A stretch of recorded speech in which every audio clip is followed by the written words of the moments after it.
Apakah peristiwa ataupun pengajaran yang penting yang kita boleh ambil daripada peristiwa hijrah ini? Pertamanya, hijrah mengajar kita tentang keyakinan seorang Muslim kepada Tuhannya. Nabi SAW dalam peristiwa hijrah begitu yakin dengan janji Tuhannya bahawa baginda akan selamat dengan perlindungan Allah Subhanahu wa taala daripada bahaya orang-orang kafir Quraisy pada ketika itu. Ketika mana berada di dalam Gua Thur, sewaktu di mana orang-orang Quraisy yang ingin membunuh baginda berada di muka pintu Gua Thur, Abu Bakar gelisah dan menangis sehingga Nabi SAW menyebutkan, Ya Abu Bakrin, ma dhannuka bithnain illallah thalithuhuma. Bukanlah, tidaklah apa yang kamu sangka berdua itu melainkan Allah sebagai yang ketiga. Ini menunjukkan keyakinan yang sangat tinggi yang ditunjukkan oleh baginda Nabi SAW. Itu yang pertama. Yang kedua, hijrah mengajar kita tentang optimis, bersangka baik, mengharapkan dan sentiasa yakin kebaikan akan muncul.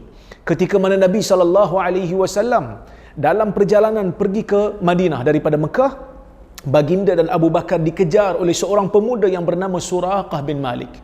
Apabila Suraqah tidak berjaya untuk membunuh Nabi SAW, maka Nabi SAW memanggil Suraqah. Kita semua tahu Suraqah jatuh berkali-kali daripada kudanya, dan akhirnya Nabi SAW memanggilnya dan menjanjikan Suraqah dengan gelang Maharaja Parsi.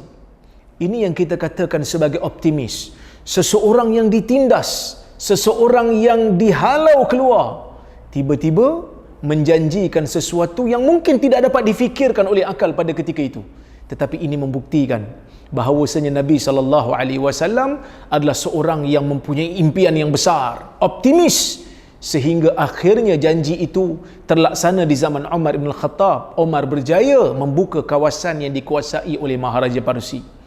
Yang ketiga, peristiwa hijrah mengajar kita tentang konsep di dalam perjalanan seorang mukmin di dalam dunia ini, dia memerlukan sahabat yang baik.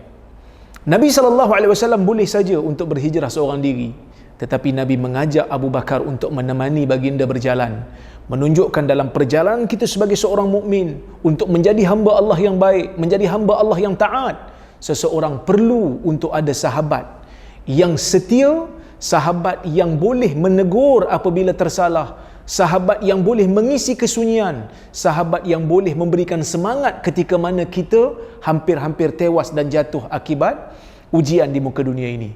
Inilah tiga peristiwa, inilah tiga pengajaran hijrah yang boleh kita ambil daripada peristiwa hijrah.